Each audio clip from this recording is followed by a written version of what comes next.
stories are part of the indoctrination of how to belong.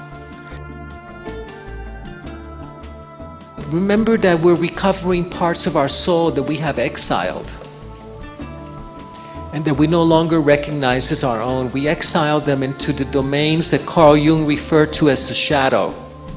Is it like 50-50, yin and yang, or is it 60-40, or is it 90-10? You know, just think about it for a minute. You know, are you in the balance between the feminine and the masculine, or are you out of balance in that? And of course, each time you overcome something that's poisoning your now, you get a little bit more energy. Therefore, what that says is we're hopelessly stuck in community.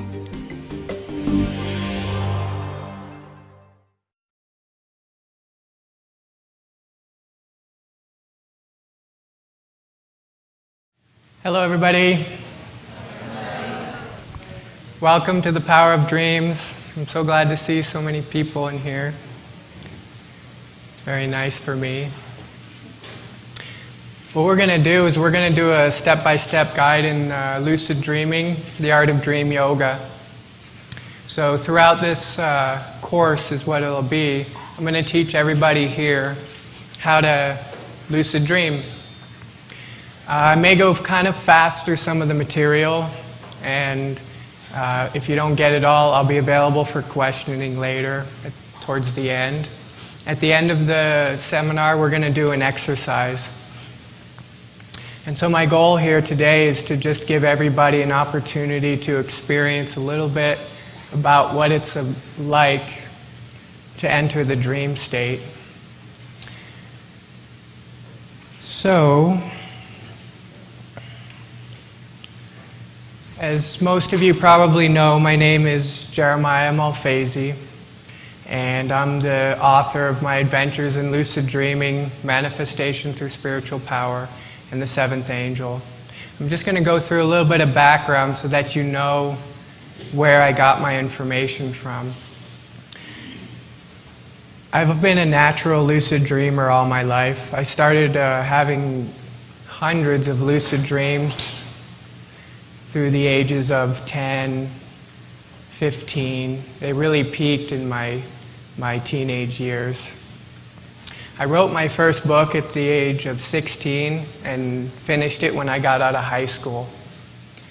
When I got out of high school, I started teaching lucid dreaming to people using a flotation tank in my first book.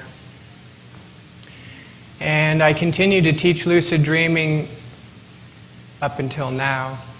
When I was 21, I got into a car accident. I got a brain injury, a minor stroke. I got whiplash. So I had a 5-year healing journey. And during that time, I was able to write my second book, Manifestation Through Spiritual Power, but I also used the powers of lucid dreaming and the dry flotation tank to heal myself. The Western doctors were telling me that I was going to be injured for the rest of my life, especially with the brain injury. But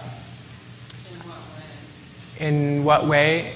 Well, I had a lot of cognitive problems in emotional processing, as well as word finding. I had a little drooping on the left side of my body. And so they said that the synapses, I didn't damage any of the large synapses in my brain, but the very small ones. And so a lot of the doctors were telling me that that was irreparable. But through meditation and using lucid dreaming, I was able to repair that. I moved to Mexico in '99, and during that time I wrote my third book, The Seventh Angel. I'm not going to go into the books right now because I have a lot of material, so if you guys have questions about what they're about, also I'll give you my website and you can go there. I have a free download if you want to get them and read them.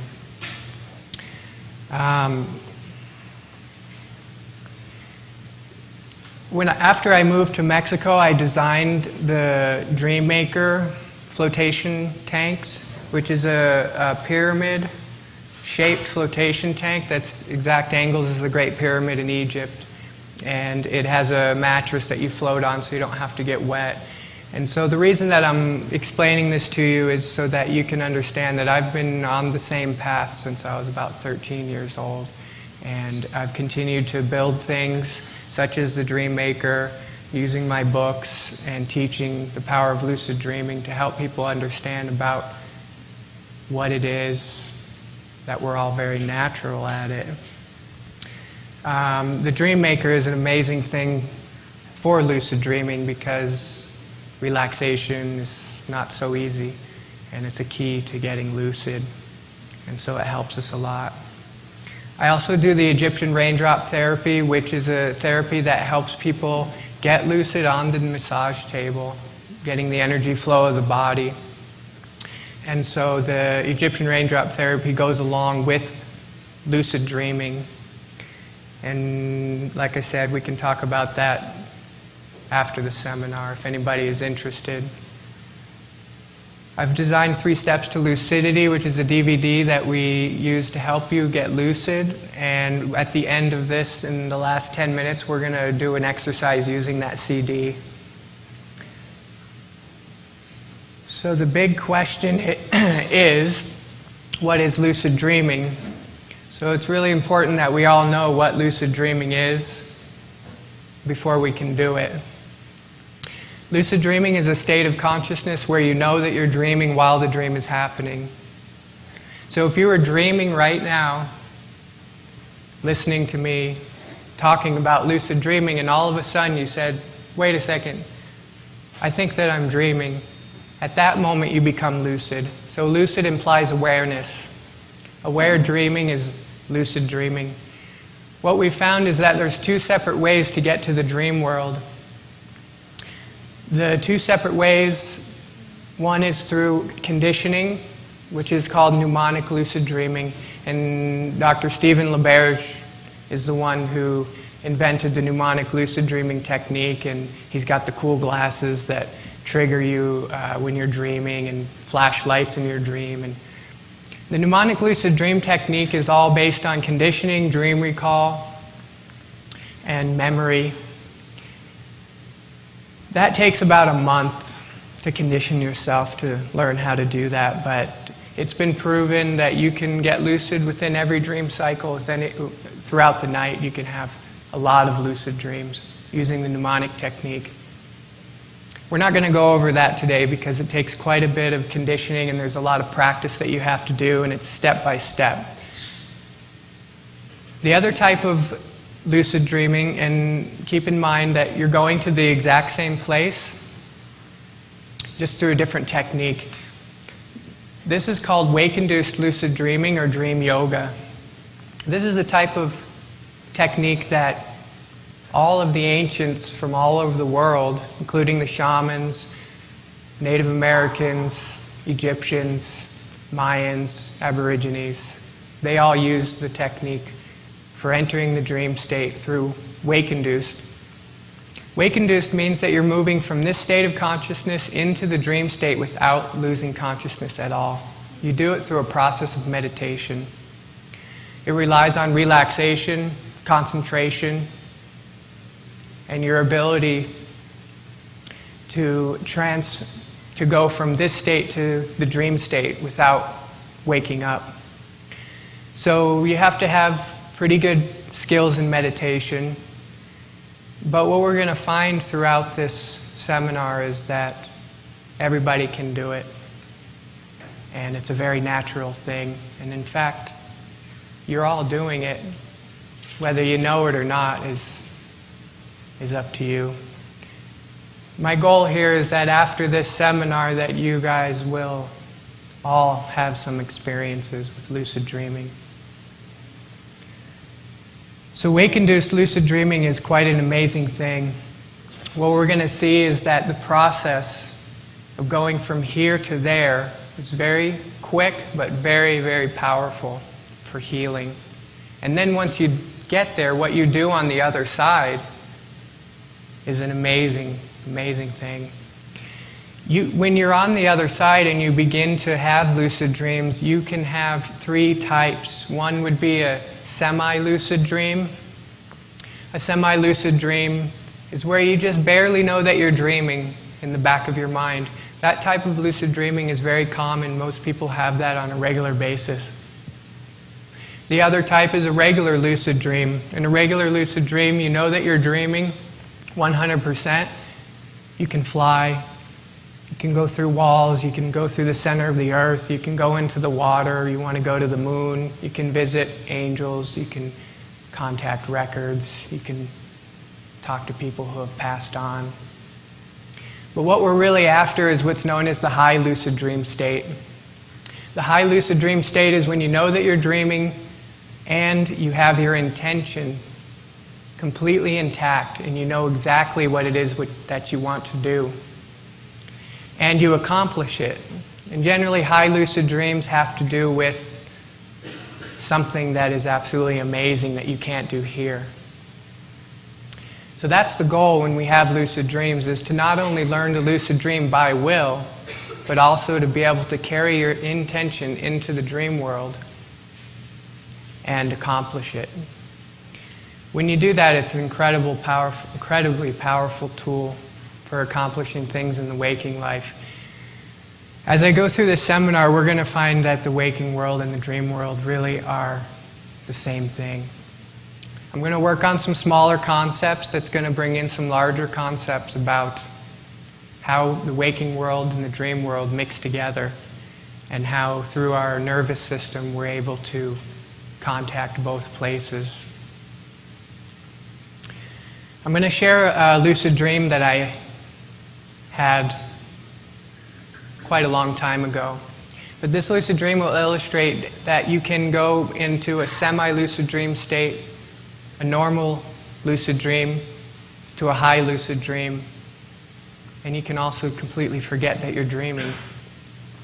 This happens to us while we're awake all the time. I was born in Ward, Colorado, in the mountains.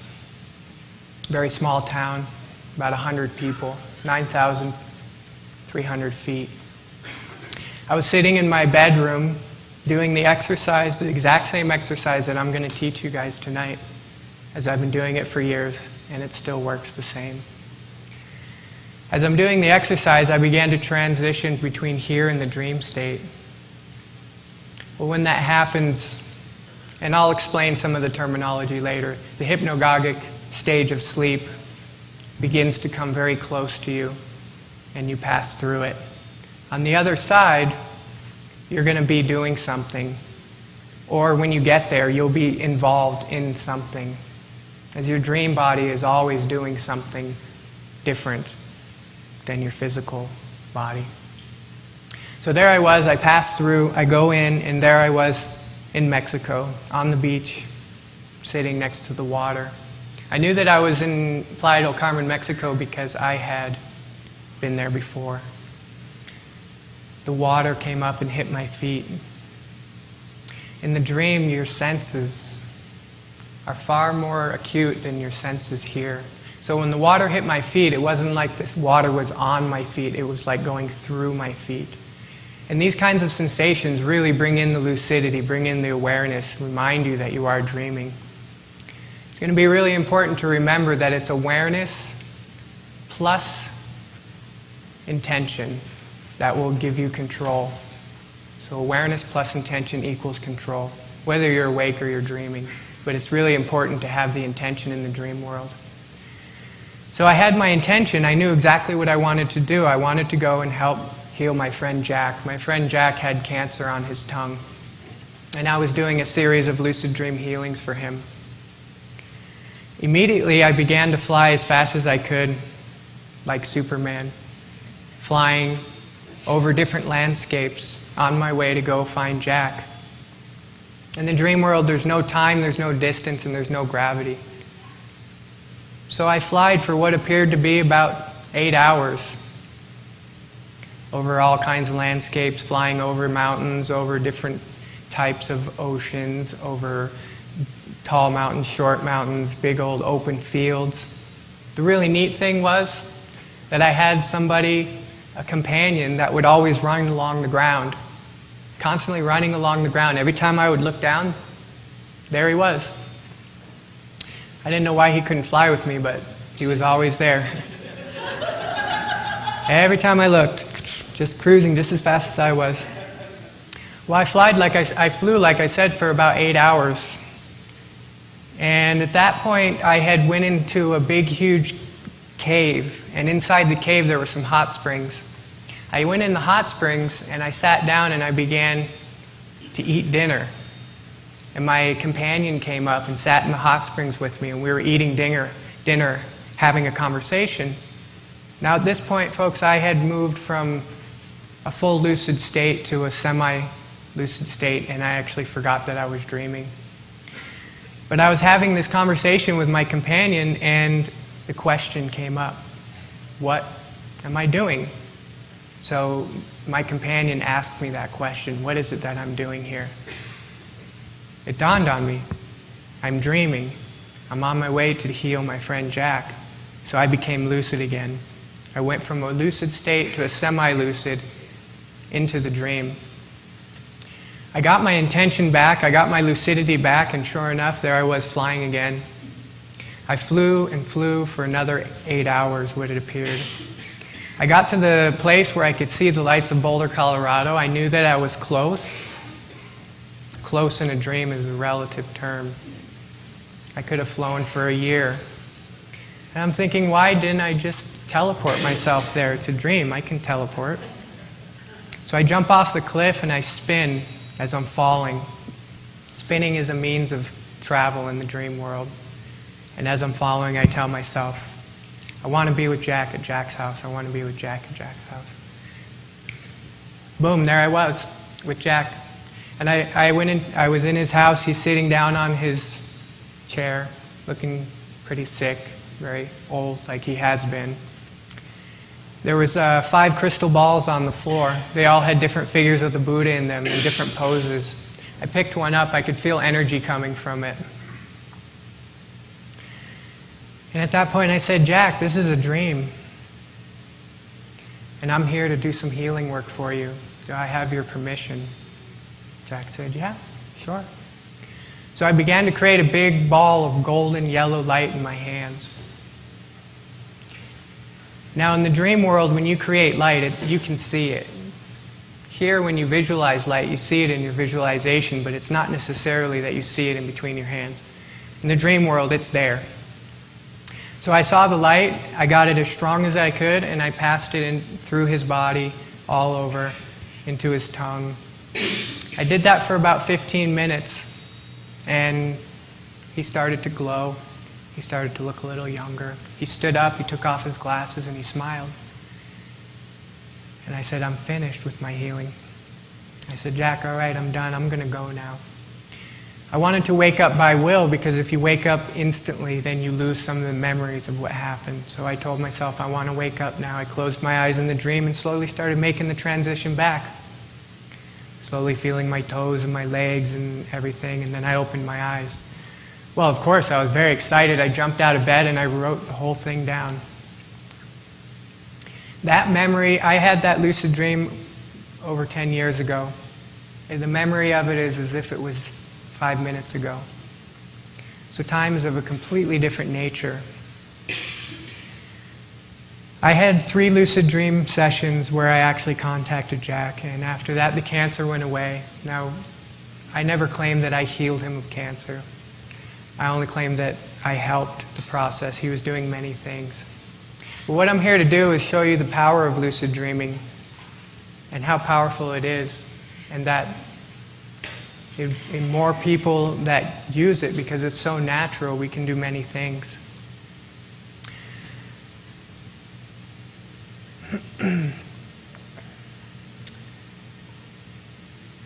What we find is that people from all over the world, the ancients, used dream work and lucid dreaming on a regular basis. They used it as a part of their life, as part of their reality. It was a very important thing to them. This painting is a painting from the church, the shamans in California, but it's also the same types of paintings that the Sora tribes of central India and the Aboriginal Australian dreamwalkers paint. Come from completely different sides of the world. So we see that in our culture we're lacking something because we don't really put all that much focus on the dream world when it's such a powerful thing.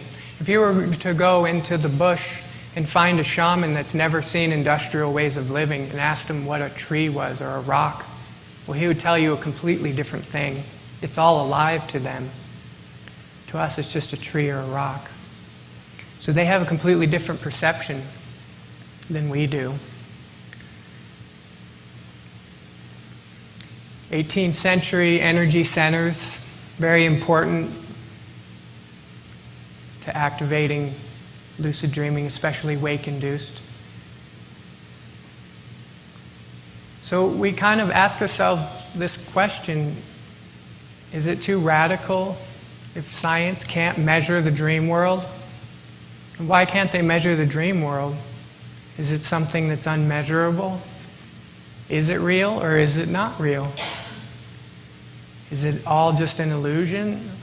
And how much does it affect our lives, our dreams? I'm going to show some video clips that speak a little bit about what we're talking about.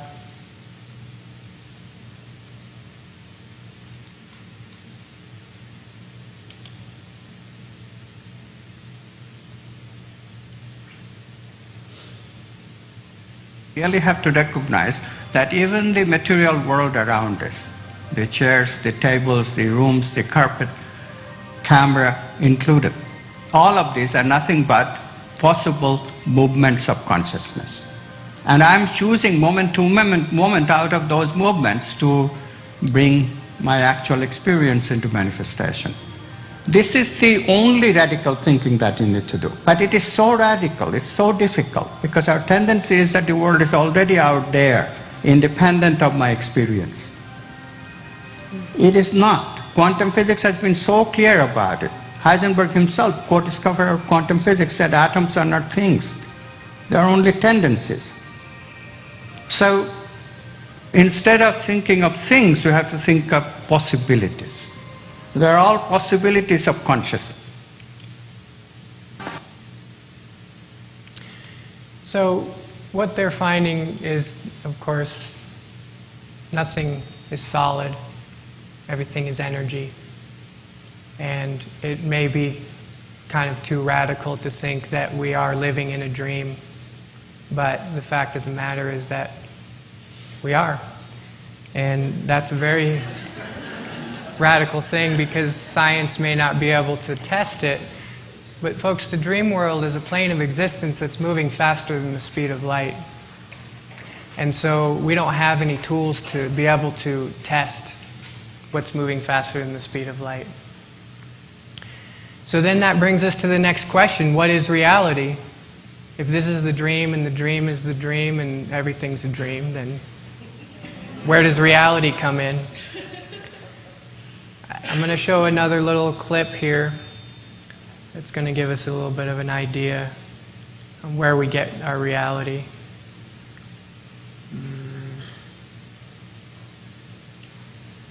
Sorry, not that one. This is the one. Scientific experiments have shown that if we take a person and hook their brains up to certain PET scans or computer technology and ask them to look at a certain object, and they watch certain areas of the brain light up, and then they've asked them to close their eyes and now imagine that same object. And when they imagine that same object, it produced the same areas of the brain to light up as if they were actually visually looking at it. So it caused scientists to back up and ask this question. So who sees then? Does the brain see? Or do the eyes see? And what is reality? Is reality what we're seeing with our brain? Or is reality what we're seeing with our eyes? And the truth is that the brain does not know the difference between what it sees in its environment and what it remembers, because the same specific neural nets are then firing. So then it asks the question, what is reality? So what is reality is not what's happening outside, it's what's happening on the inside. How you feel, what you think, the patterns of thoughts and emotions. When you visualize something, it creates the same thing in the brain as if you were seeing it for real. When you dream something, when you have an experience in a lucid dream, it creates the same thing in the brain as when you're awake.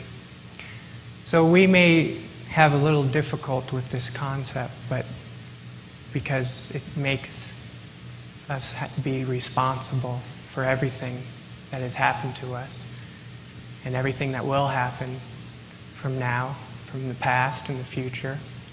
But really, reality is only what's going on inside.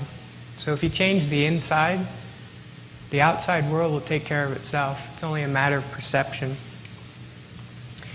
So then we think, well, why did the ancients from all over the world place so much value in the dream world when modern 20th century civilization barely even recognized that it's there? Is it a cultural thing? Is it something that we've forgotten? Is it not taught to us in school? Why is it so important to them and it's not so important to us? I mean, there's a percentage of people in the world that it is very important to, but it's fairly small. I should know, most people think that I'm a freak. Okay, so I'm going to show this other little movie clip here that kind of gives you an idea about... Oh, picked the wrong one again.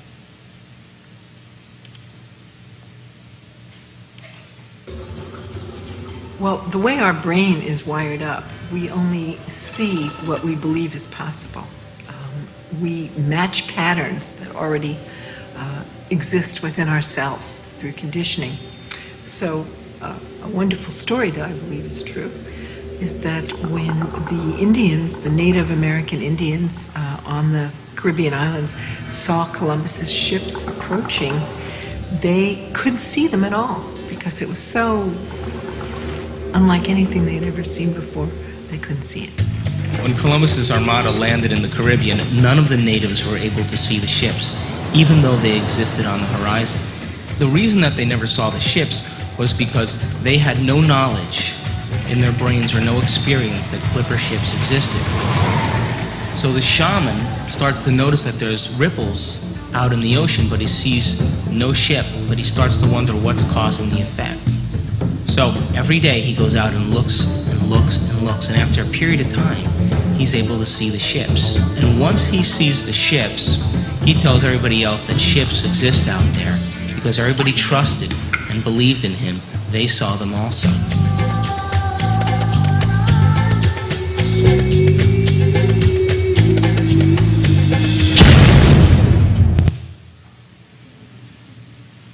Okay, so this is an example of maybe why we don't focus on it.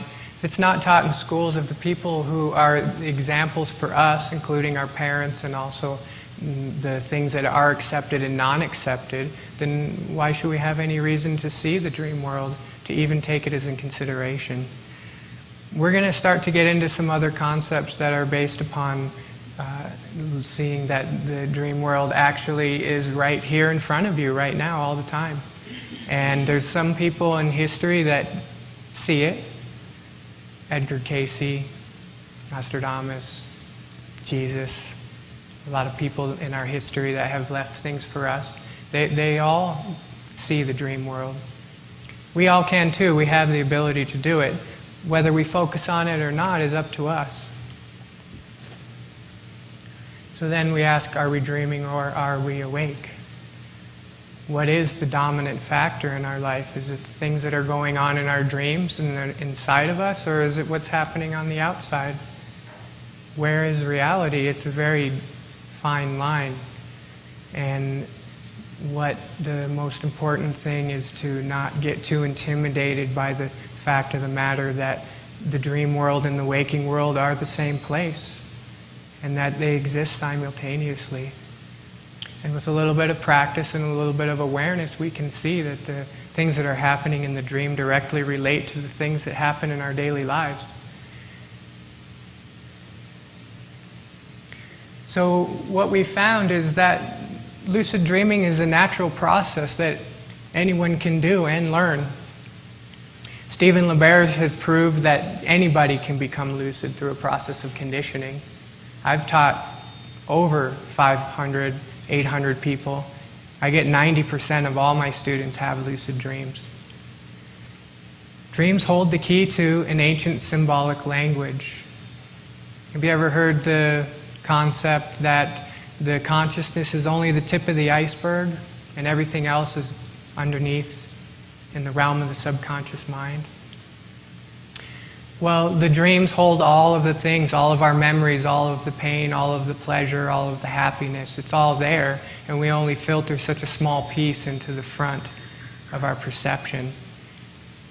The perception is like a fighting game. The one with the most energy wins. So where we focus is what we see. But this ancient symbolism that we get from dreams is very powerful. If you were to record 10 dreams, you would find that you would have a thing called dream signs. Dream signs are reoccurring events, themes, actions, feelings, circumstances. Maybe you're always dreaming of water. Maybe you're always dreaming that you feel paranoid. Maybe you're always dreaming that you're being chased. Maybe you always dream that you see your old house. Within 10 dreams, and you write them down, you'll find plenty of dream signs. These dream signs is a language for you.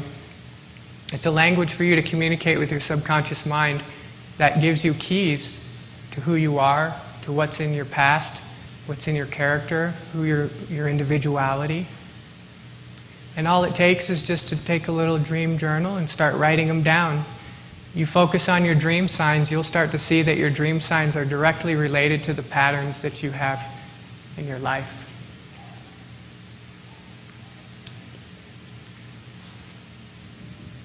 So some of the symbolism that we get from dreams come from very old places.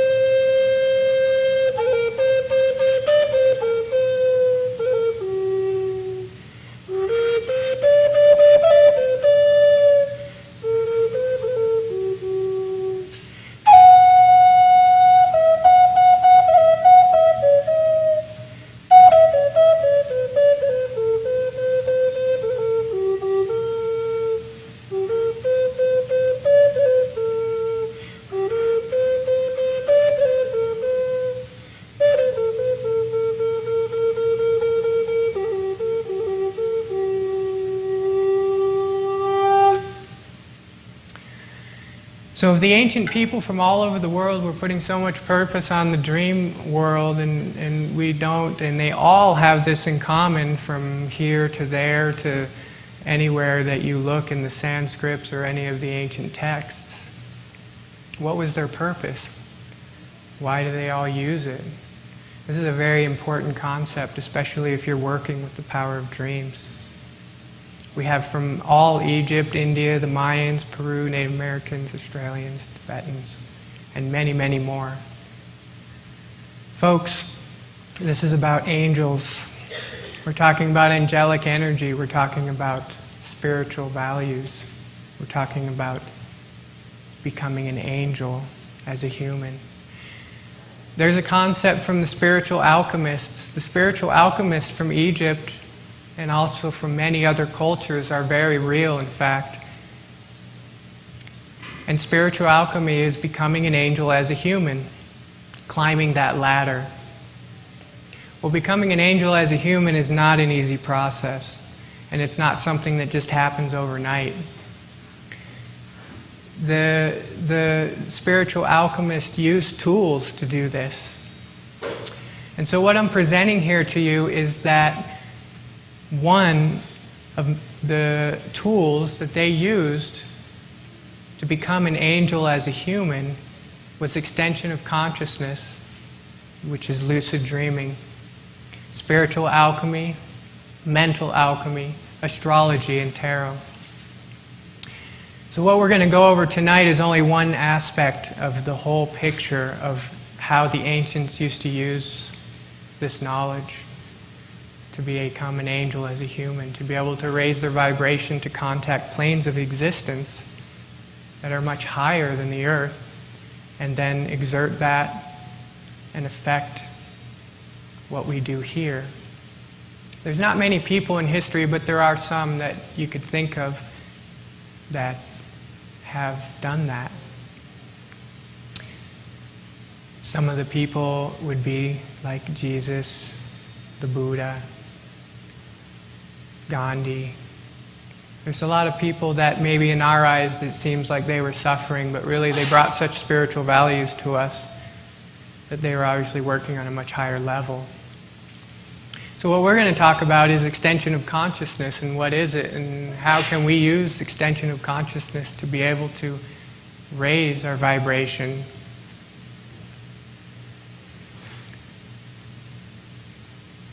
So then I ask the question, are we less evolved than the ancients if they could do this? What special abilities did the ancient alchemists have that we don't have? Are we different than they were, or is it our perception of reality that is different?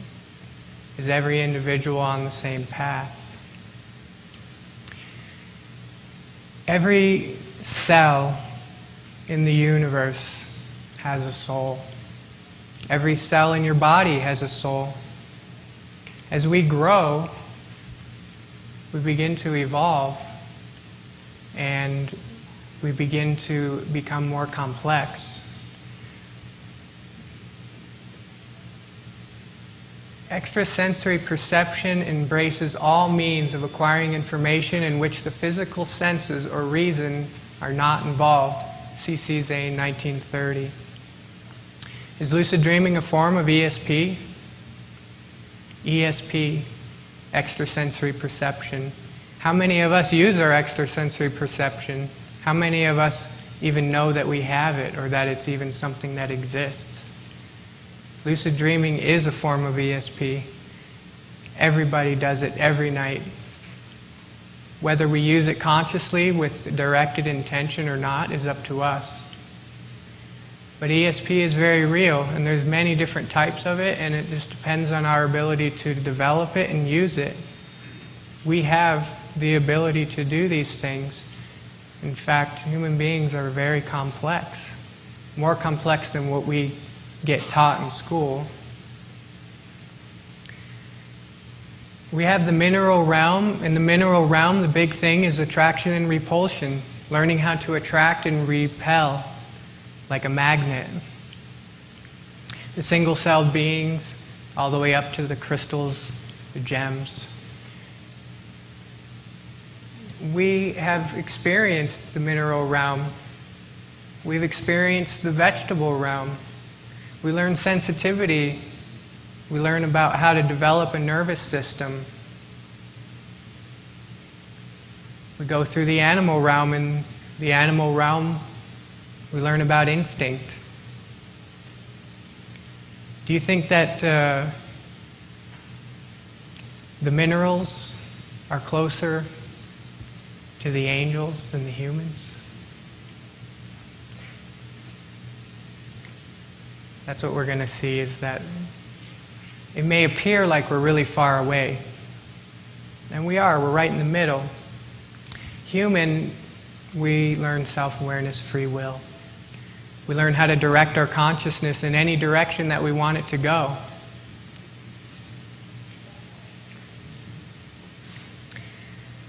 Then we have what's known as the astral plane.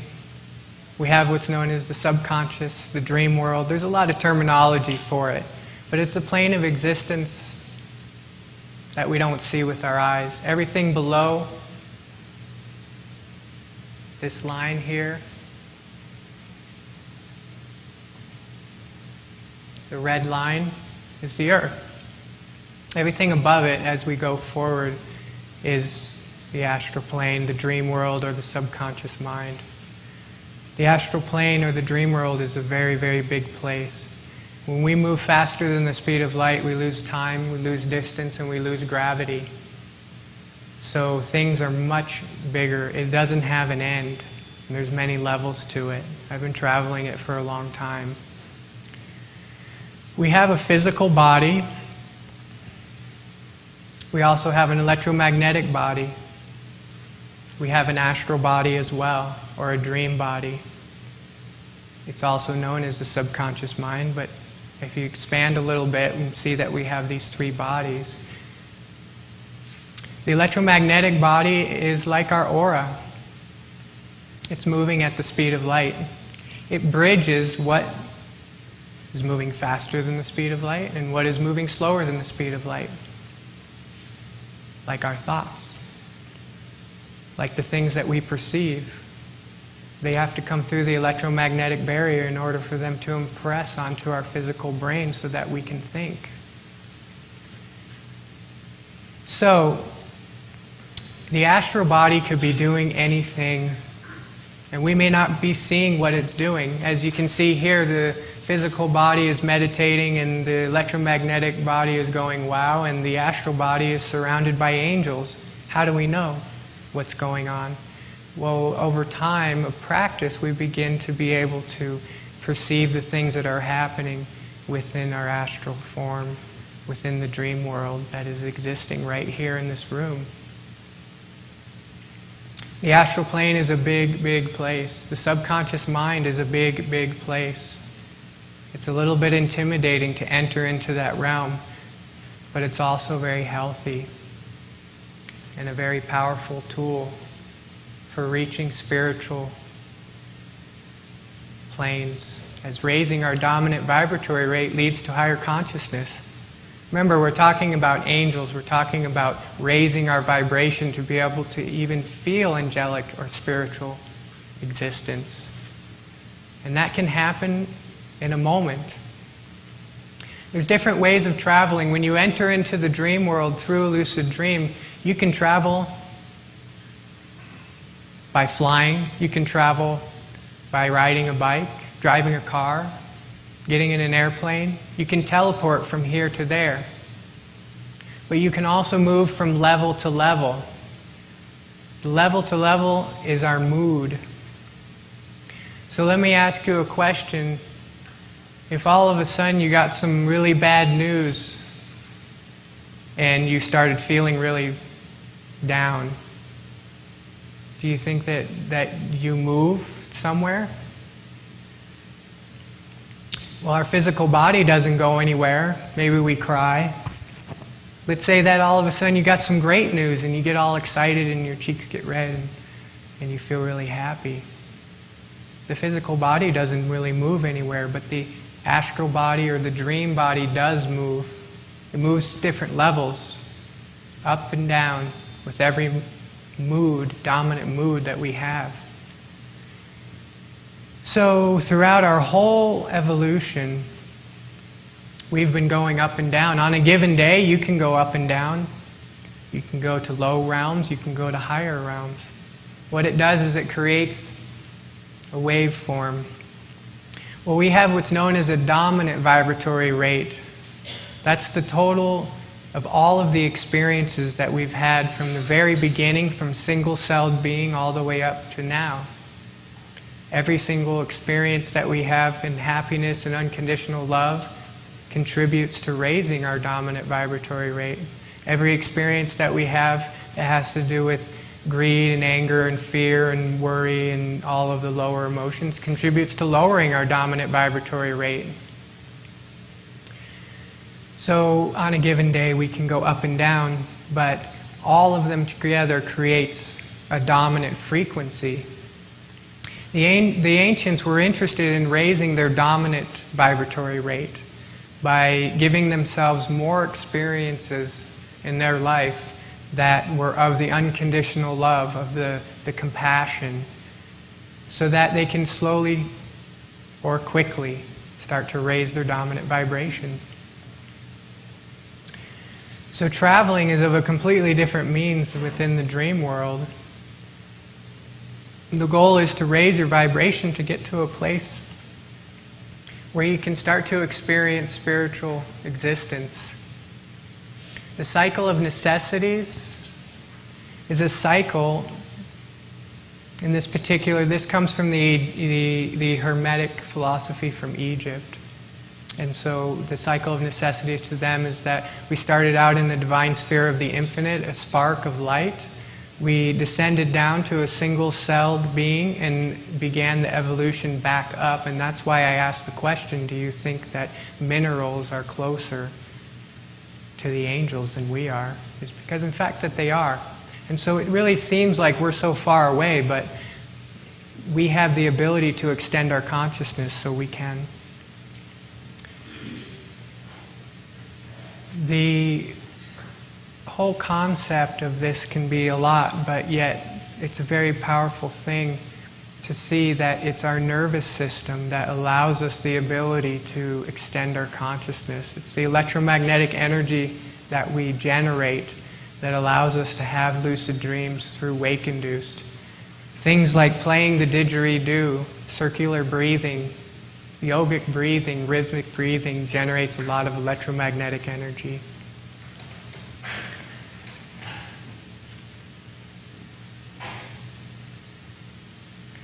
One of the most important concepts that I'm really trying to get across is how do love and fear affect us? We already saw that if you have a lucid dream of absolute amazement and you feel excited and happy, that it affects us the same as we're awake. If you get into a state of meditation and you feel things and you visualize things, it affects us in the same way. What you're seeing here is a waveform of fear and love. Fear is a very long-moving wave, very slow. And love is a fast-moving wave, very fast in nature. And so I'm going to play another little video clip that kind of gives an idea of how these things of fear and love do affect us, and how important it is to try to stay in a place of love.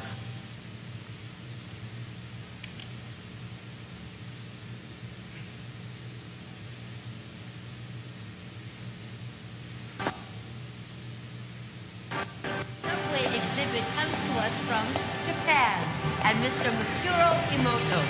Mr. Emoto became terribly interested in the molecular structure of water and what affects it. Now, water is the most receptive of the four elements. Mr. Emoto thought perhaps it would respond to non-physical events. So he set up a series of studies, applied mental stimuli, and photographed it with a dark field microscope. This first picture is a picture of water from the Fujiwara Dam. And this picture is the same water after receiving a blessing from a Zen Buddhist monk. Now, in this next series of pictures, Mr. Emoto printed out words, taped them to bottles of distilled water, and left them out overnight. This first photograph is a picture of the pure distilled water, just the essence of itself. These subsequent photographs, as you can see, are each different. This is the chi of love. And we move along here to thank you. And you can see where he taped that to this bottle here. But if you read Japanese, you already knew that. Now, Mr. Emoto speaks of the thought or intent being the driving force in all of this. The science of how that actually affects the molecules is unknown, except to the water molecules, of course. And it's really fascinating when you keep in mind that 90% of our bodies are water.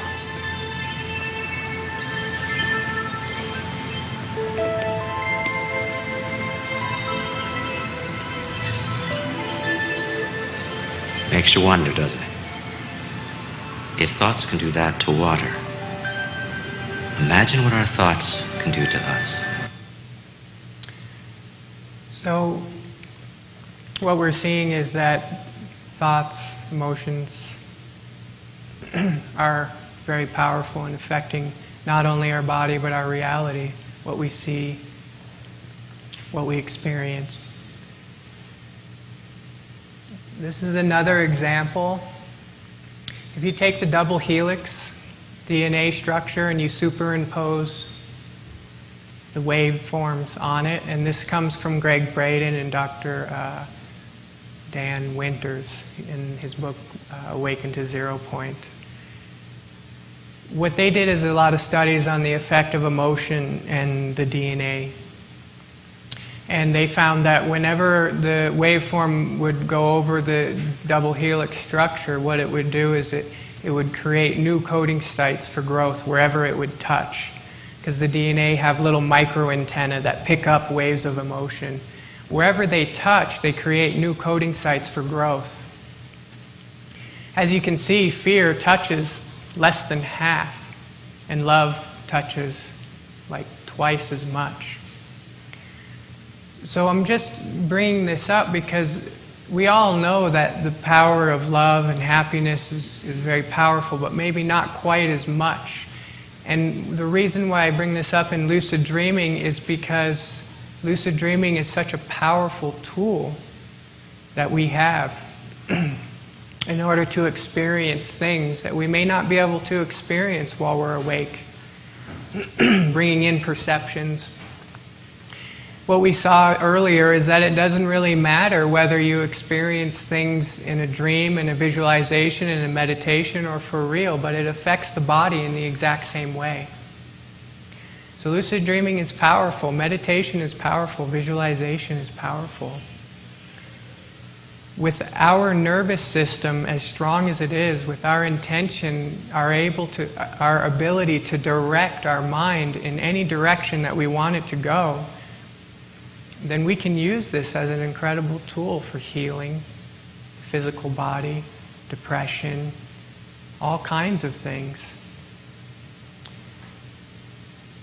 So, I know what you're probably thinking at this point is, if it's so powerful, how do we do it? How is it possible that we can do this? This is the stages of sleep here, and it's very possible that all of you are doing lucid dreaming on a regular basis. It's a natural process. It happens naturally every single night. And I'm going to go through exactly how to do it here in this next part of the seminar. I'm going to give you the tools and the keys and everything that you need in order to have lucid dreams, and you can practice. Above, we have REM. REM is when you're dreaming, rapid eye movement. Below, in white, is the stages of sleep. The stages of sleep is beta, alpha, theta, and delta. It's a smaller version of it. There's a few other ones, but to keep it really simple, we work with those. This diagram is really important because what we see is that the stages, the cycles of sleep are 70 to 90 minutes. So when you fall asleep, you descend down through beta, through alpha, through theta, through REM, into delta. Then you come back up and you go through REM, through theta, through alpha, and through beta, and you wake up for a brief second. So every 70 to 90 minutes throughout the night, you're waking up. And then you do it again. Every single person does this. We've been doing it for 200 billion years, since the first live-breathing mammals were evolved, when they started to detect slow-wave sleep and dreaming. So we descend down and we come back up, and we descend down and we come back up. But what happens is that the REM, our first REM cycle, is 10 minutes, 8 minutes long. Then we go through again, and our second REM cycle is 20 minutes. Our third REM cycle is 30. After 6-7 hours sleep, you're dreaming for up to an hour every 15 minutes. So half of our night's sleep is filled with dreams, and the other half is filled with altered states of consciousness. So basically, we're all doing this, and it's a very natural thing. In order to have lucid dreams through wake-induced, you have to understand and know the different stages of sleep, because if you don't know where you are at a given place in meditation, then you don't know when to make the jump into the dream world.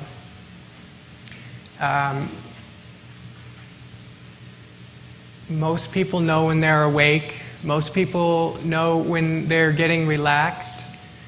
And most people know when they're that in-between waking and sleep place. But then the consciousness cuts out.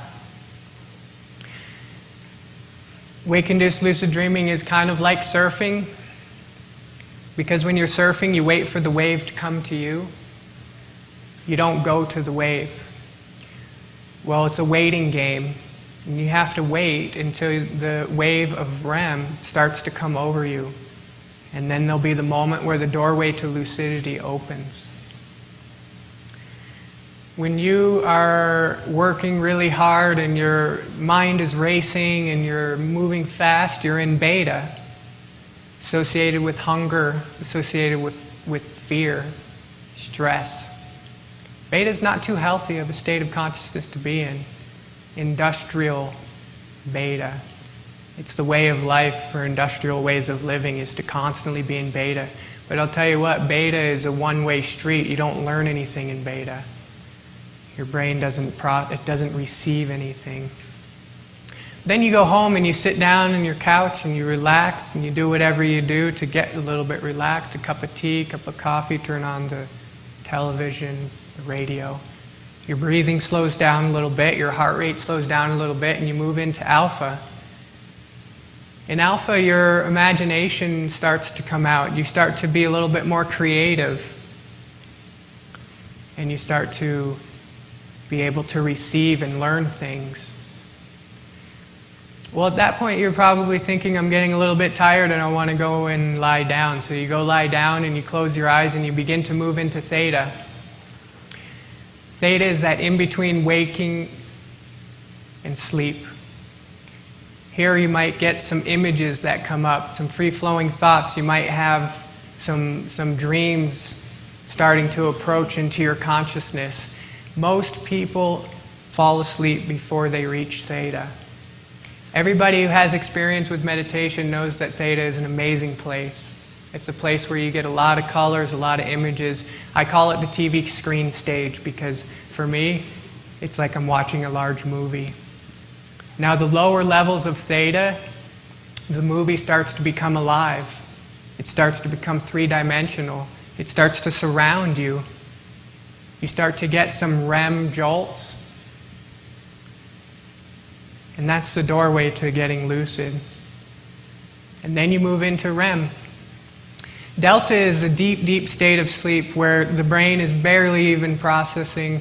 The heart rate is so slow, and it's a rejuvenating state. We release growth hormones, and we begin to rejuvenate the body.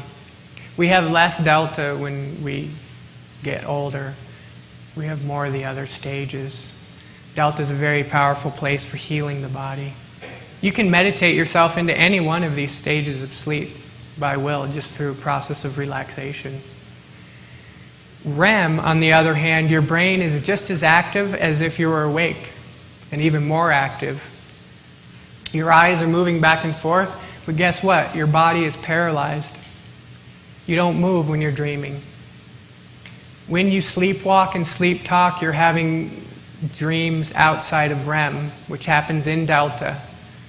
And when you're a kid, you have more delta. But when you're an adult, you have less delta. And so we kind of grow out of sleepwalking and sleep talking. But when you're in REM and dreaming, your body is paralyzed. The brainstem suppresses the nervous system. So when you're dreaming, you're not moving. That's a lot of electromagnetic energy that's passing through your body without the muscles using it up.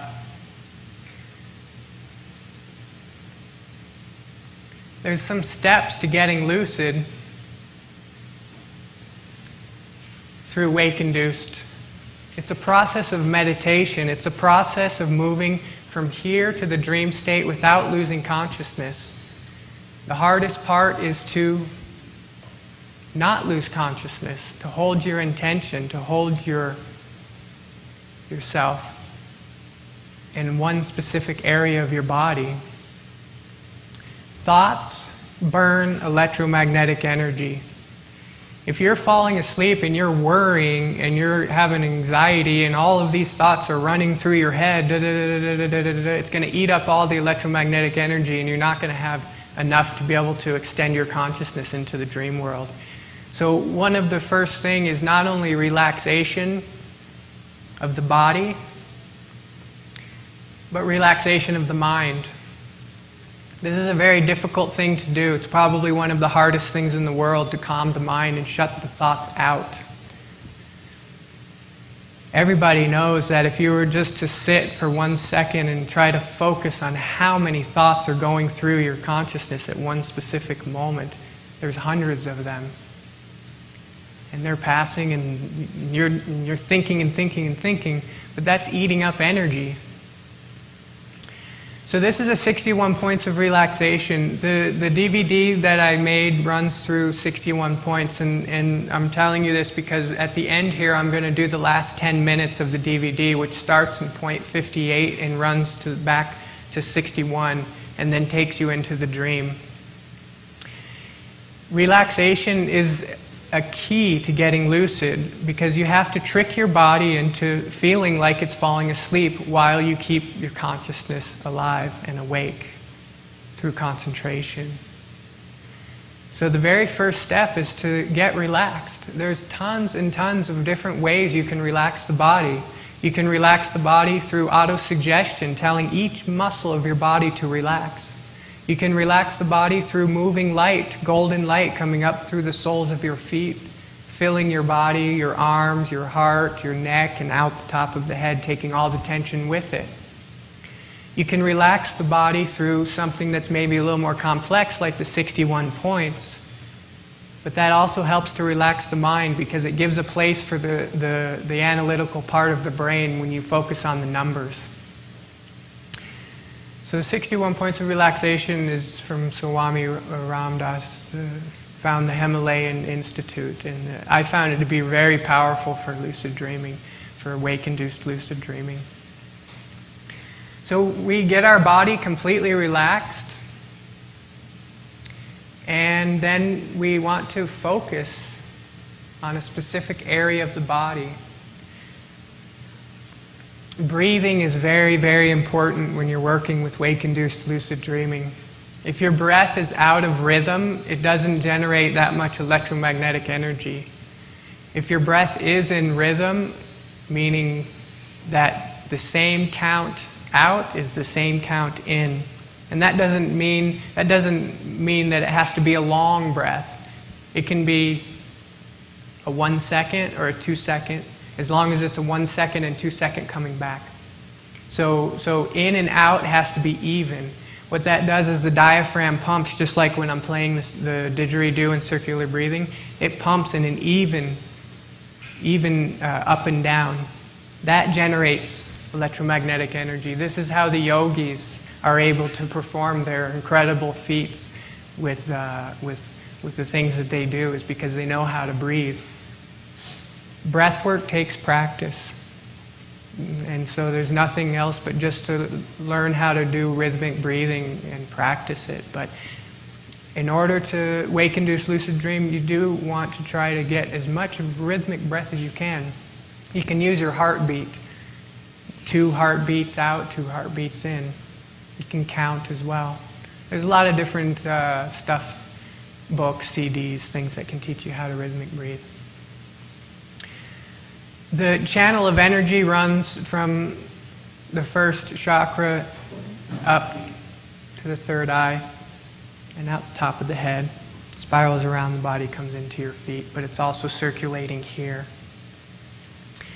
And so this is the energy flow that we want to get moving in order to extend the consciousness into the dream world.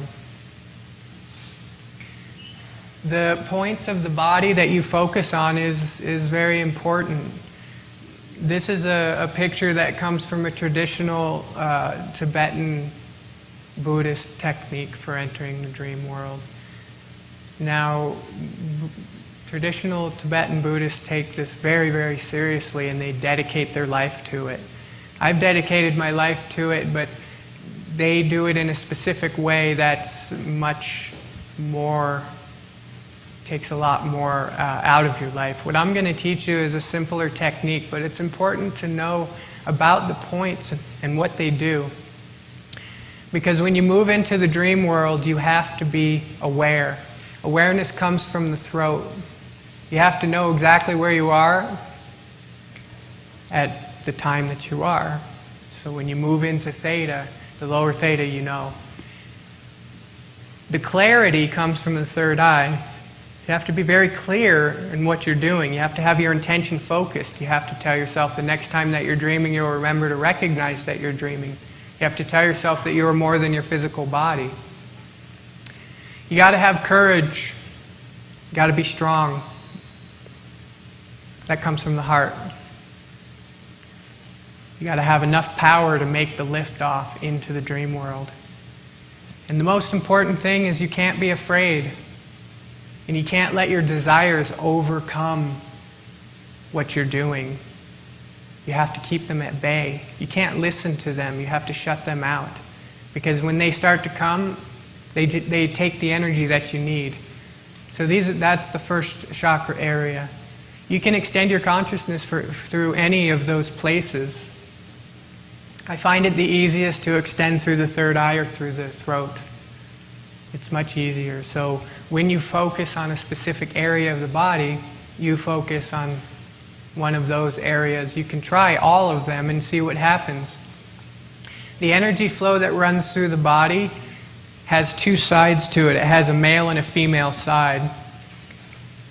Women have, on the left side, their energy flow is a lot stronger than the male side. And men, on the right side, their energy flow is a lot stronger on the right side. So what's suggested is that men lie on their right and women lie on their left. I always do my lucid dreaming on my back. But as an exercise, just lie down. When you wake up in the morning, lie down on your right side and see what kind of thoughts are processing, what kind of images you get. Then turn over to your left. See what kind of thoughts and images you get.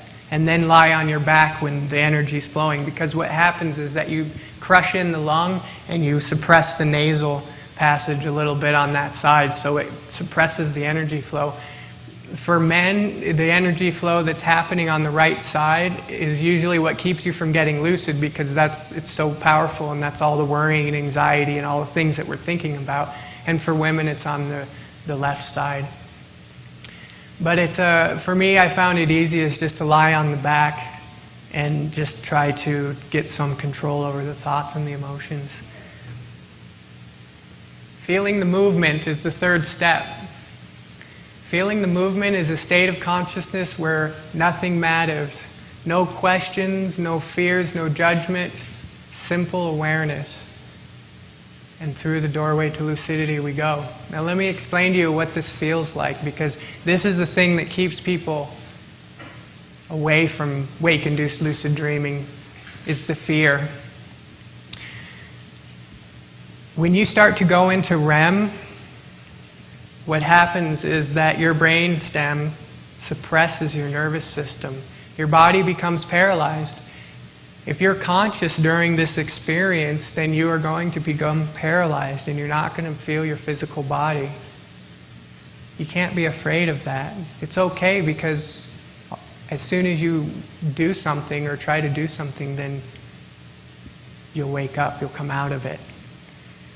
There are some experiences where maybe you might feel paralyzed.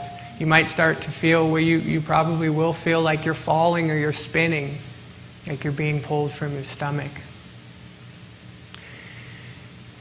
While this is happening, you can't question anything. This is the most powerful thing for healing, is the transition between here and there. What you do on the other side is up to you, and whether it's healing or not is up to you. Because you can go and you can do many things. In fact, you can do almost anything that you could possibly imagine. Of course, as spiritual people, we want to keep our intentions positive. We don't want to do anything that's not positive, because the law of affinity, which is like is attracted to like, is very, very powerful on the inner plane. in the dream world. There is no gravity, there's no distance, and there's no time. But when you feel something, when you think something, it automatically, you're attracted to it instantly. And so if you're going to have your intentions be of not such a positive thing, then you're going to attract yourself directly to that. You always want to try to raise the experience and have more fun in the dream, getting to a point where you start to contact higher beings. So as you're going through the doorway to the lucid dream, what it is like is that all of a sudden you begin to lift off. Your body, you start to feel like you're floating. Really floating. Not like just a little bit. It's a lot. As you begin to float, you start to float through the images that you're looking at. They come closer and closer. And you're just kind of like, oh. And at that moment, the very first thing that you want to do is get afraid. But as soon as you feel fear, it induces beta and whoosh, pulls you right back and you wake up. So what you want to do is just hold the fear at bay. Try to think of it as something that's exciting, like a roller coaster ride or something. You know, I mean, it'll be the best ride you ever had when you get to the other side. So it's not something to be afraid of, because it's a natural process. It happens every single night, and you're only being conscious through it. This helps us with our fears. The subconscious mind, our electromagnetic field, holds memories. And so those memories that we have to go through before we get to the other side. Whatever's on our mind at that time, which could be a trauma from 10 years ago, or it could be something that you did yesterday, you're going to have to go through that in order to get to the other side. I don't have to explain. You can see how healing that can be. You just hold your judgment. You hold your criticism. You don't try not to question anything, and just remember that it's coming from the dream. It's flexible. It's movable. And that's a very powerful thing.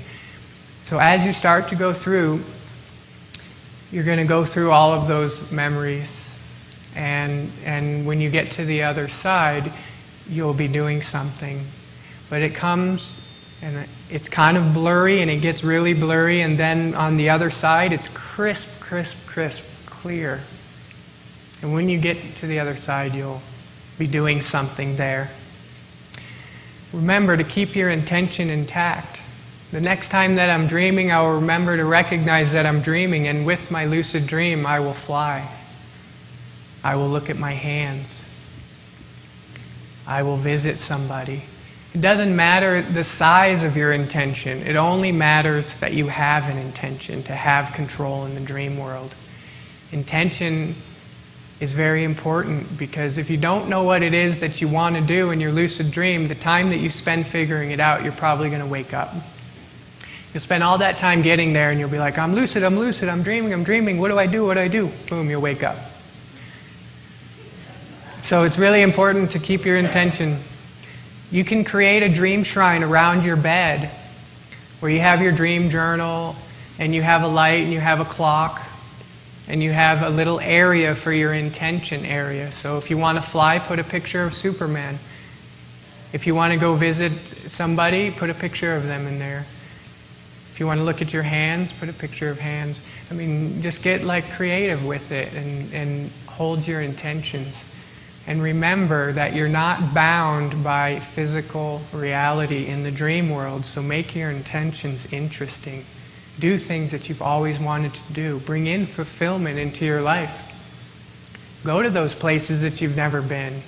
Let your body feel it, because when you wake up, it does the exact same thing as if you were really going there.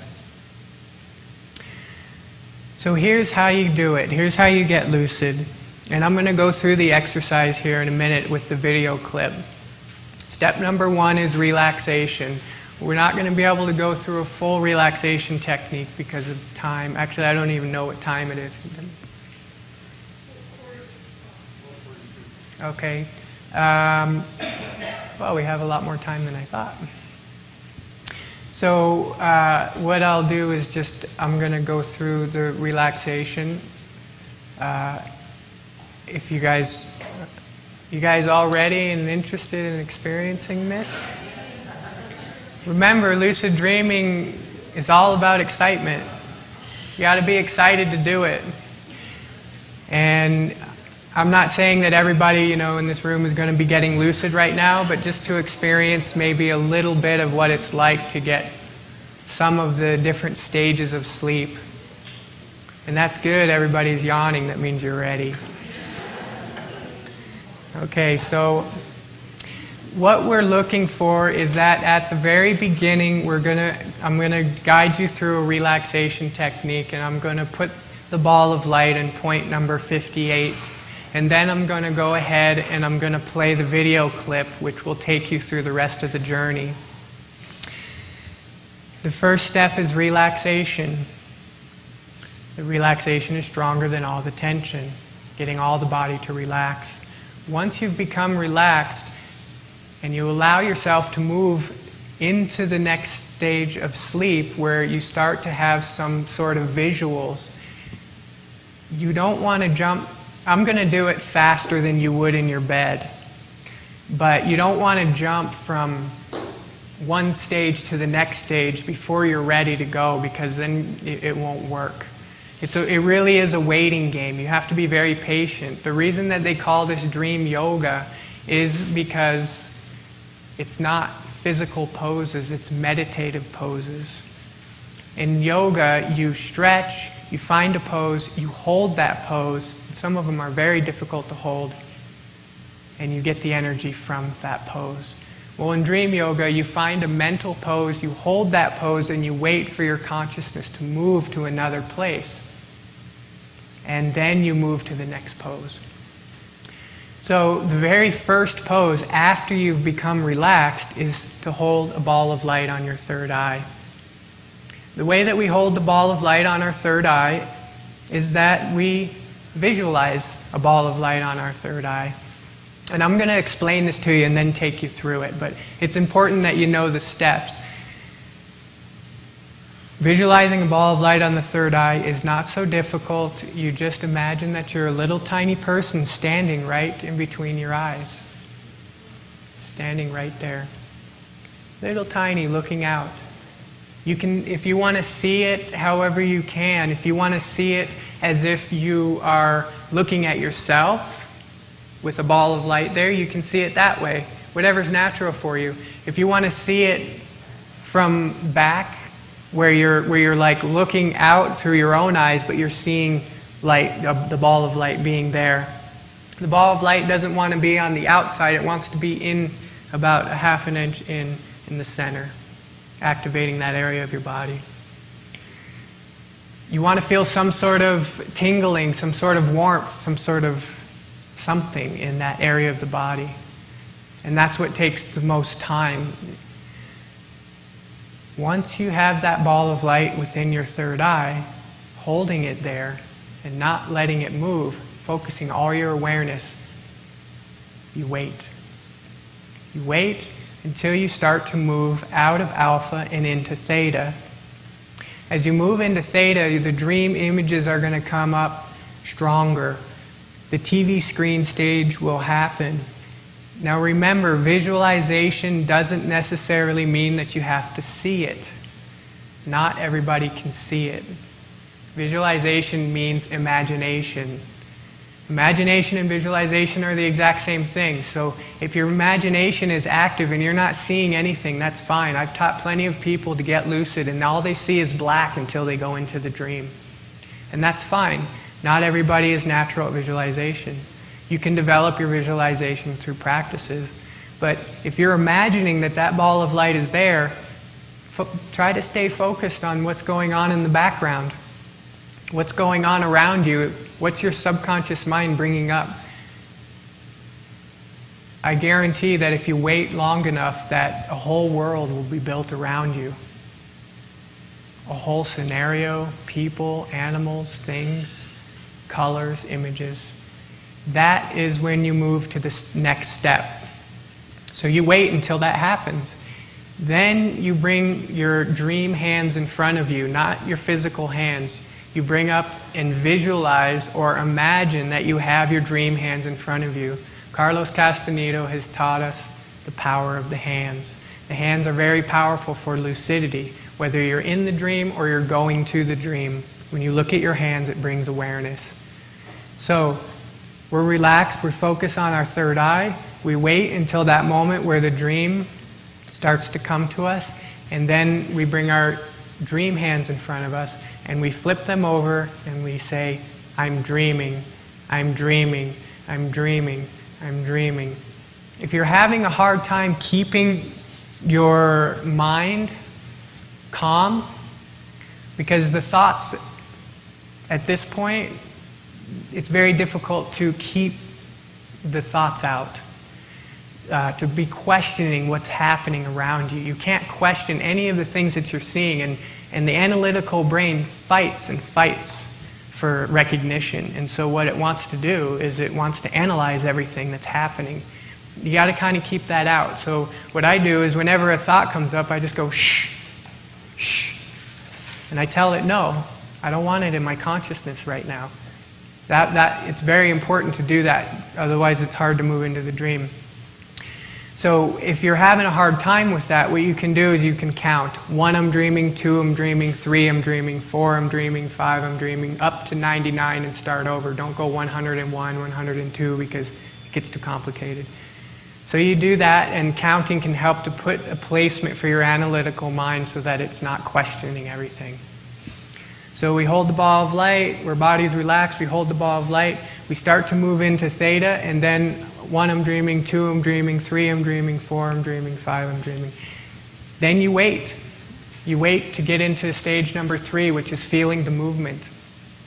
There's going to be one moment where you're almost into the dream, where everything starts to become very real and cartoon-like, where you're almost looking at the dream all around you. It starts to creep up behind you. It starts to come on the sides of you. It starts to become very vivid and crisp. At that moment is where the doorway to the dream is open.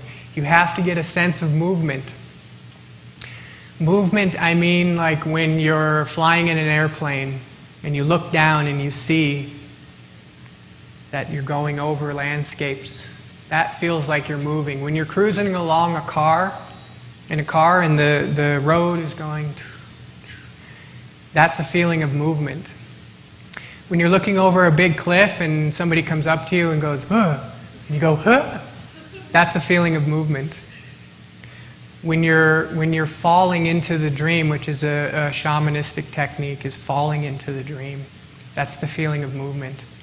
So you want to induce that feeling of movement at the right time, at the specific moment that the dream images are really crisp and clear, and when the door is open. And I guarantee if you do it at the right moment, you're going to go into the dream.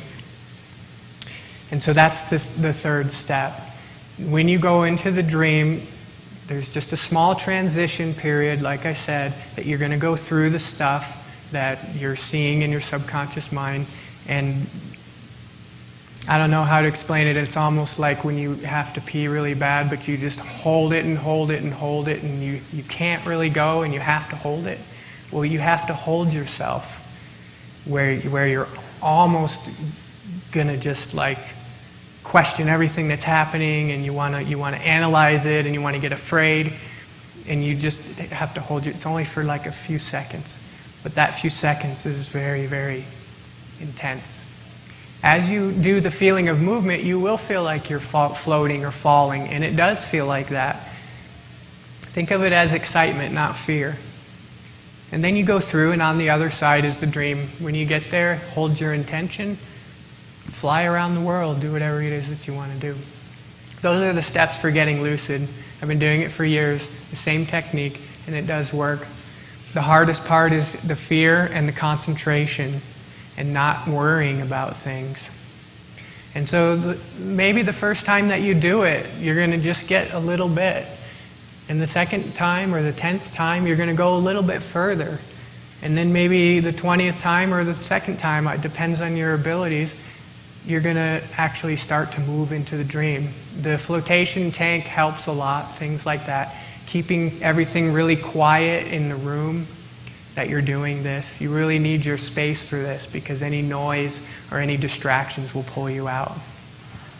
But eventually you'll start to experience when maybe you're going halfway through and then you get afraid and you come back. And eventually you'll go into the dream. When you work with this stuff, you'll probably start having mnemonic lucid dreams just naturally all the time, depending on how much your dream recall is, just by focusing on it. This is a very natural process. It's not really something that we're not meant to do. So what I'm going to do is I'm just going to go ahead and guide you through a little relaxation, and then I'm going to start the video clip and give everybody a chance. Now, what the video clip is going to do is it's going to start on point number 58, and it's going to move up your spine and go back to point 61, which is the third eye. And then it's going to take you out the top of your head, and then it's going to ask you to bring your dream hands in front of you and visualize it, and flip them over and go, I'm dreaming, I'm dreaming. And then it's going to take you flying into the dream with some clouds. You can do it with your eyes open, you can do it with your eyes closed, you can open your eyes and close your eyes just to get a sense of where you're at. Really depends on how you feel comfortable. And since I have a little bit of time, I'll do a manual relaxation. Get this set here.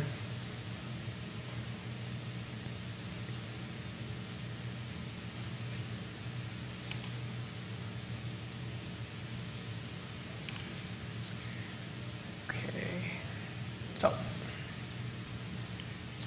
I just want everybody to just close their eyes for a minute. Get as relaxed as you can on the chair. Sit back, sit up straight, however you feel comfortable. I want you to focus on your breath. I want you to focus on your heart. I want you to focus on calming your mind, relaxing the body. As you breathe, breathe deep down into the bottom of your stomach. Breathe deep down, not pushing the stomach out too much, but just enough to where your breath stays down in the bottom and not coming up into the chest. This promotes relaxation. Your breath can be as long and as short as it wants. Just try to keep it as regular as possible.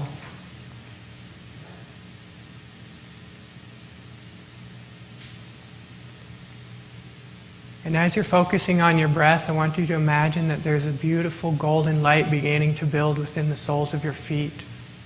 A warmth, a comforting warmth flowing through the soles of your feet, relaxing your feet.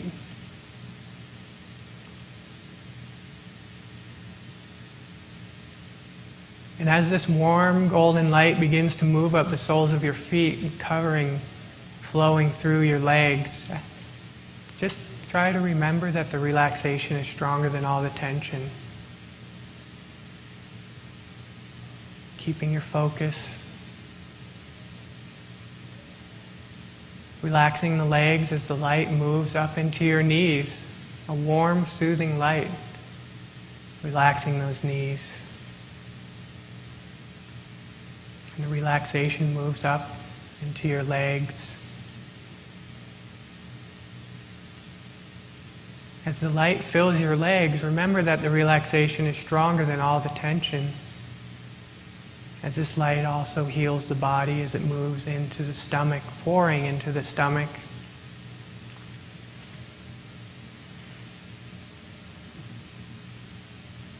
And just for a minute, as you hear the sounds of the didgeridoo, I would like for you to spin this light in a circular motion around your stomach, gathering all the tension from the days behind.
Continue to focus on this moving light spinning around in your stomach, relaxing the body,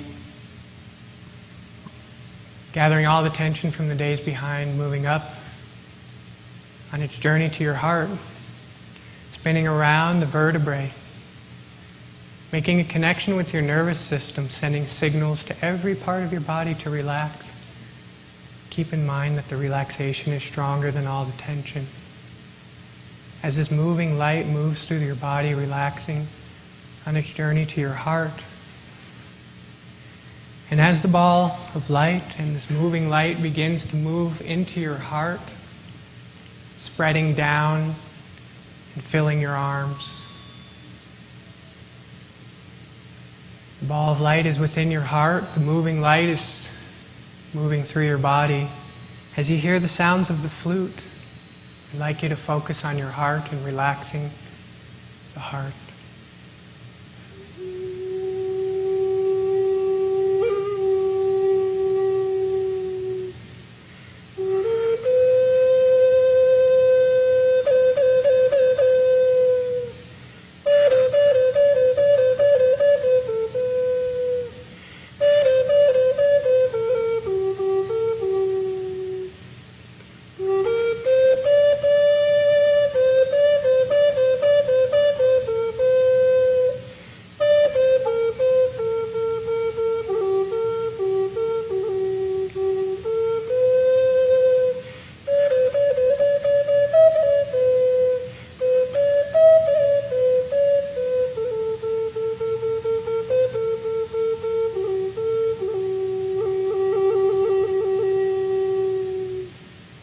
Now that your heart is open, your body is relaxed, I'd like for you to now move the light up your neck and filling into your head, pouring into your head and relaxing the brain, calming your thoughts. And slowly the ball of light moves, and then the light will move out the top of your head, taking all of the tension from the days behind with it. Flowing out the top of the head, taking all of the tension from the days behind, leaving your body in a complete and total relaxed state. And focusing on your third eye.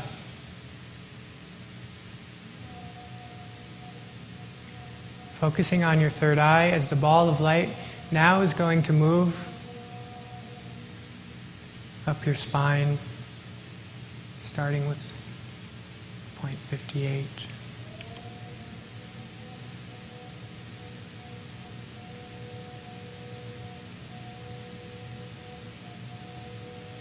Close your eyes as the ball of light begins to move up your spine, spinning around the vertebrae.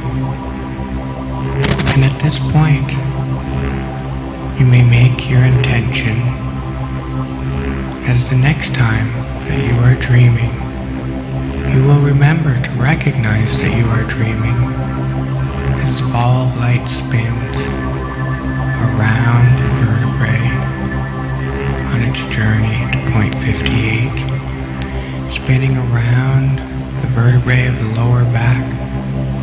As you are more than your physical body, the ball of light continues on its journey, spinning around the vertebrae behind the belly button and around the vertebrae, the base of the solar plex connecting with point 58. As you may want to open your eyes and locate point 58, as now the ball of light has the power of healing, connecting your body. And the ball of light continues on its journey, connecting with point 59, spinning around the vertebrae, sending signals to all the organs of relaxation and healing. And the ball of light continues on its journey, spinning around the vertebrae up the spine, in between the chest, connecting to point 59. As you may want to locate point 59, sitting right behind your heart, in between your chest, spinning around the vertebrae. And now the ball of light continues on its journey, spinning around the vertebrae, healing the body, moving up the spine on its journey to point 60. And the ball of light is spinning around the vertebrae, just above the chest, below the neck. It meets with point 60. And you may want to open your eyes, or you may want to keep your eyes closed, as it doesn't matter, because you will allow yourself to enter the dream state consciously, with ease, moving through your dream body as the ball of light continues to spin around the vertebrae, passing through point 60 and moving up the neck, spinning around the vertebrae, the base of the neck, healing the body. And now the ball of light spins around the base of the neck, reaching a point where it connects with the entire nervous system, sending a signal, golden light down, connecting with every part of the body for relaxation and health. And now the ball of light continues on its journey and moves up around the top of the head on its journey to point 61. And as the ball of light moves over the top of the head, beautiful golden light flows out the top of your head, taking all the tension from the days behind with it, leaving you in a state of complete, total relaxation.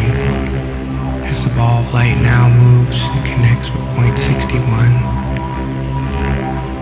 back to your third eye, making a connection of total and complete relaxation throughout the entire body.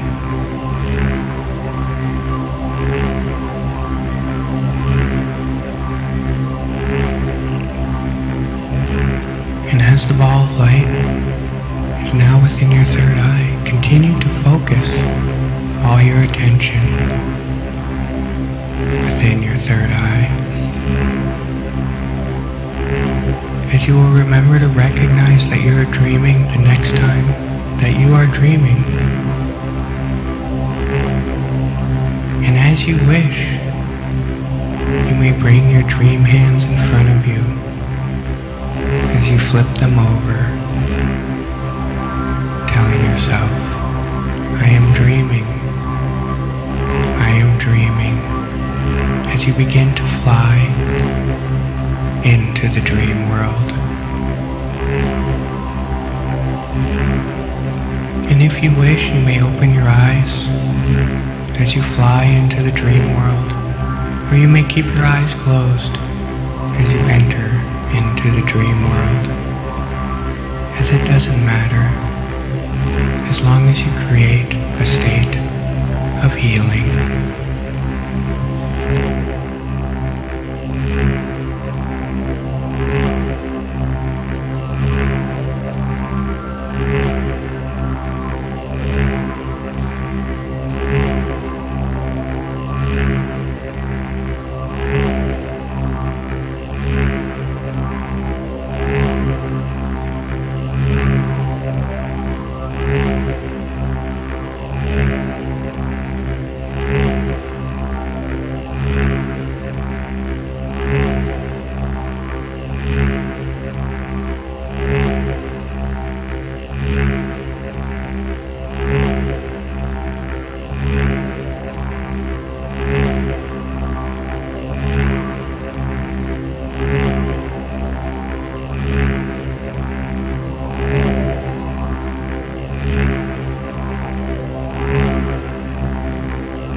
that you are in a happy and comfortable place with your body completely relaxed.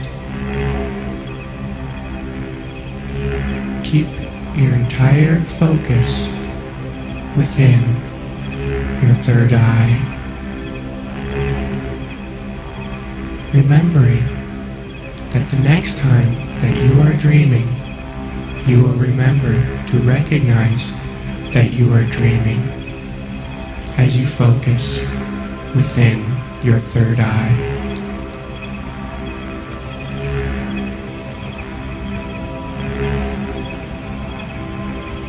And with this ball of light getting bigger and stronger within your third eye,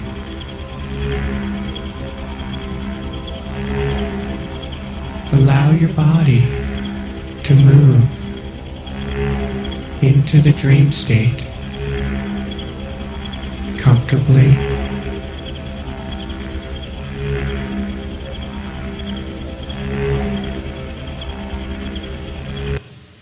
and if you wish, you may close your eyes as the ball of light begins to move up your spine, spinning around the room.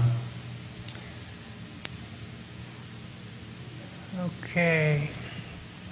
This is just to give you guys a little bit of a taste. I'd like to, if we have some time, to open up for questions. Everybody wants to kind of come back to the room here. If you have any questions or anything, you can go ahead and ask them now. There's a microphone if you want it.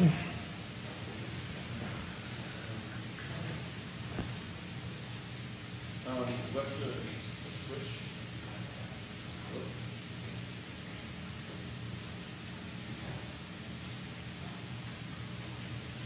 I can hear you. Sorry. What's the difference between lucid dreaming qualitatively and some of the active imagination exercises that people in the NEN feel employ? Qualitative? I mean, there's a difference between active imagination and lucid dreaming. But for the quality of the experience, what you get out of it, or what it does for your journey, what do you see as the difference? Well, the only difference is that when you extend your sight to the dream world, you can see there. When you extend your hearing, you can hear there. When you get deeply relaxed, you can feel things there. Lucid dreaming is extension of consciousness, like sight. You're not actually moving there like out of body. And so when you do lucid dreaming, you're extending all of your senses there. So when you extend your sight, like that place that you're talking about, what it is that you can only see, which is fine, it's just as powerful, but the quality of the experience is more when you extend all of your senses there, because then you feel everything that's there. You don't feel anything that's happening here in your physical body, and you feel only what's happening there. Just like right now, you don't really feel much what's happening in your dream body. You feel everything here. All of your senses are here. So lucid dreaming is just extension of consciousness of all of your senses, just a little bit further.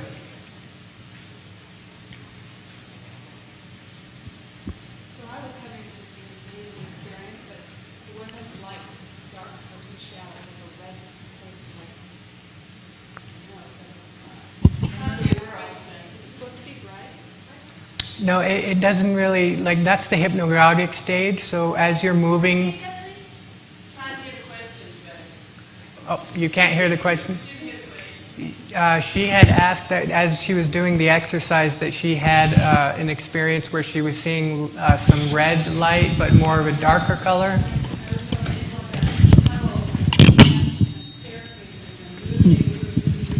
Test one.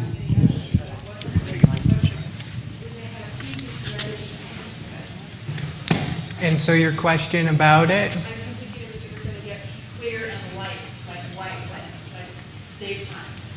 Well, it doesn't. It's not always clear, and that's just really a matter of your visualization and kind of where you might be in the moment. Because the higher the mood, the more brighter it gets. The lower the mood, the more darker it is.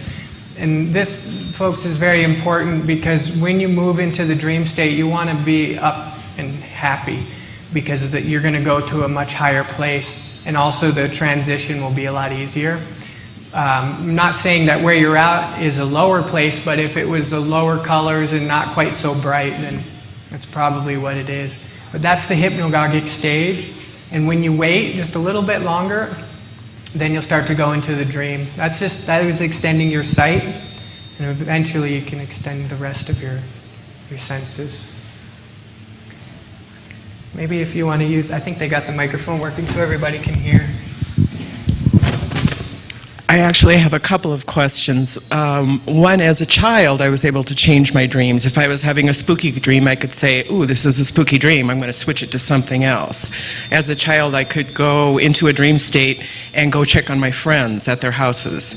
And as an adult, after losing both parents in the span of 3 years, I started having some real difficulty with insomnia. How does sleep medication affect this kind of practice? I'm kind of weaning myself off of the sleep medication now, that I'm very interested in trying to do the conscious and focused lucid dreaming. Well, when you were younger, you say that you were aware that you were dreaming while you were having I could change dreams. them. If they were scary, I changed them. And you knew you were dreaming. Yes. So you're very natural at lucid dreaming. And what has happened is that the anxiety is overwhelming the mind and taking all of the energy that you probably need for your health and also for entering the dream state. It's a very tricky thing, what you're going through, to be able to work with, but the most important thing is to just start to work with the thoughts and emotions that are going through and come to peace with them, so that as you're meditating, they're not clouding your consciousness. And that can help, because if you can't sleep because your mind is keeping you in a beta state because of the anxiety, and then I can only suggest the best thing is to start working on some rhythmic breathing, some yogic breathing, doing yoga and getting involved into visualization, starting to work with concentrating the mind so that you can start to just keep some of those thoughts on bay while you're falling asleep, but that won't take care of the situation. Well, I'm going through a grief phase right now where the parent just died 6 weeks ago, so I'm going through a grief stage right now. So I think that has a lot to do with it. Yeah, well, remember that the dream world and the afterlife is not so far away, so it's just they haven't gone very far, and you can visit them anytime that you like to. And so I know that it doesn't really necessarily help in the moment because the emotions are so overwhelming, but to just kind of remember that there's a lot more happening, and that can help a little bit. At nighttime, I will remember my dreams and be active in them, but I'm really tired in the morning. When I've done a lot of the, wakeful drinking, I can remember I'm in this, and if I don't like this, I change that. It's like a very active participant in my dreams. But then when I wake up, then I'm exhausted. So what you're saying is that you're having lucid dreams, but when you wake up, you're tired. Exactly. Well, this is only really based upon your intention, because there's certain things in our life that doesn't really exhilarate us, and there's other things that do. And so if you make intentions in your dream that are things that are really going to exhilarate you and make you feel really, really excited, then you probably will find that you won't be as tired when you wake up. Because maybe what you're doing is taking energy, whereas you can do things that will give energy.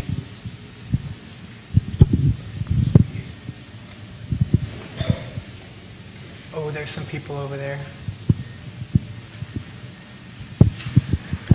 Hi. How is the receptor site of lucidity the same place as ayahuasca or salvia hitting that same place of that journey of the subconscious mind? The ayahuasca journey and salvia is, what it does is that it opens up the electromagnetic energy. So you can do that naturally, but when you work with the types of plants, the shamanistic plants, it gives you an experience where the electromagnetic energy in the body is like if you take a picture of somebody's brain when they're on a hallucinogen like that, the brain is just firing completely lit up. And so all of that electromagnetic energy creates a bridge between here and there, and you start to hallucinate. So it's the exact same process, but you're inducing it through using the plant. There is hardly any difference except for that when you do it naturally, it's not quite so you control it more. Whereas with the ayahuasca and the salvia, it's you're going whether you like it or not.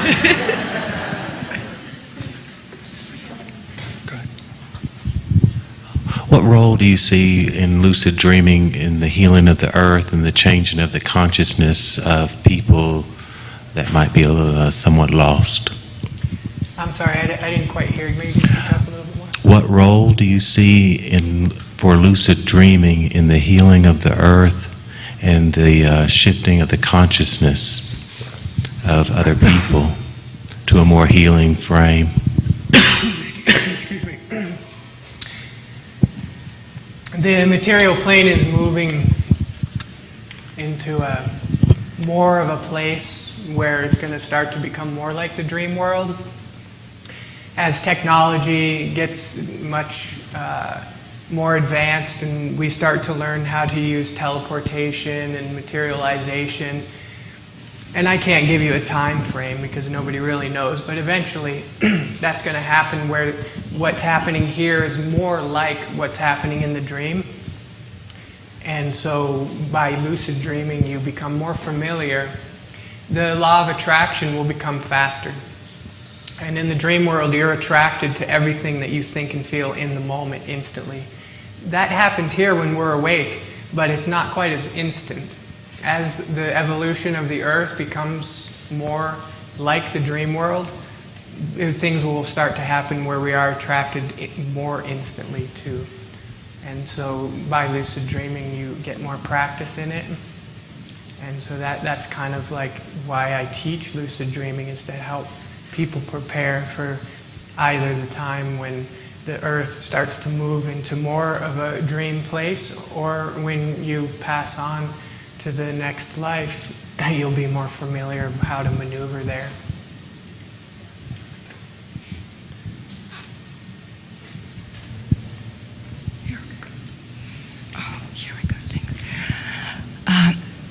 Just probably I want to make a comment, and then maybe you comment on my comment, okay? So, like the experience that we were going right now, that you guided us through, reminded me very much the experience of the practice of opening of the third eye in Qigong. Actually, the steps are very similar, only in Qigong you take more time for it. And but the very symptoms, how you described, when you get this sense of the door opening, and then the sense of clarity and clear vision, and you're in a different space already. So, and I had many good like this experiences through practicing Qigong, like advanced Qigong. And some experiences were really bringing you into a place where you are in the future, in the very close future, that I would write down, I was writing down my vision, and then in 2 days, that's exactly what's happening. So probably the question is, like, do you see the similarity, if you're familiar with Qigong practice, and in lucid dreaming, can we also get into this future moments that later you confirm that yes, you were over there and you've seen it, and that's it? Mm-hmm. The thing about when you move to the dream world and you try to go into the future, there is no time there. So you can move into the future, you can move into the past. But the thing about moving into the future, you're moving into the future without you there, because you haven't done it yet. But the sun will always come up, the bus will always go by on that same street, the winter will always come. There's certain things that will always happen. So your dream body, or your subconscious mind, has the ability to put all of that stuff together, kind of like a computer would make a projection, but it's only projecting without you there. And so it's projecting without you there so that you can experience it as if you were there. But all of that is changeable. It's not a fixed thing. But I'm speaking about very clear things, like you see in certain face, or you see in certain symbol, and you draw the symbol, and later on you see the symbol. And I'm speaking about very sometimes the bright subconscious things. mind feels that it's important enough to share things with you. So if you're having an experience where your dream body or your astral body is impressing onto your physical senses something that's going to happen in the future, then it obviously feels that it's very important to you, and it'll show it to you. And so those are how some of the premonitions come about. And so if that's happening, then those things that you're seeing are obviously very important to your life, and pay attention to them. Anybody else?